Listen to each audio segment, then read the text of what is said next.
প্রিয় এলাকাবাসী বা প্রিয় ফেসবুক বন্ধু, শ্রীপেটু গ্রাম পঞ্চায়েতের mobile service centre Mohammad Mizakul mobile shop থেকে বলছি।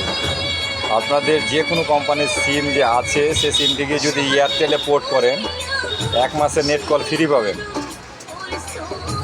যে কোনো কোম্পানি থেকে এয়ারটেলে আসতে হবে, তাহলে 1 মাসের নেট কলটা ফ্রি পাবেন। করার জন্য আপনাদের ইচ্ছা 10 টাকা 20 টাকা আমাকে দিতে পারেন, আপনাদের 1 মাস নেট কল ফ্রি করে দেবো। তার জন্য এই অফারটি রয়েছে 25, 26, 27, 28, 29 তারিখ। 29 তারিখে লাস্ট ডেট, আর পাবেন না। 25, 26, 27, 28, 29 তারিখ পর্যন্ত পাবেন। এই তারিখটির মধ্যে আপনারা পাবেন। যে কোনো এলাকা থেকে আপনারা আসবেন, কুমারগঞ্জ হাই স্কুলের সামনে মিজাকুল বানমোড় চলে আসবেন। যে কোনো কোম্পানির থেকে এয়ারটেলে আসতে হবে, 10-20 টাকা দিবেন, করে দেবো। 1 মাস নেট কল ফ্রি পাবেন। একদম 5G যাদের আছে 5G, 4G আছে তো 4G, 2G যাদের ছোটো মোবাইল আছে ছোটো মোবাইল, যে কোনো আপনার মোবাইল থাক, আপনাকে ফ্রি দিতে চেয়েছি, ফ্রি দিয়ে দেবো।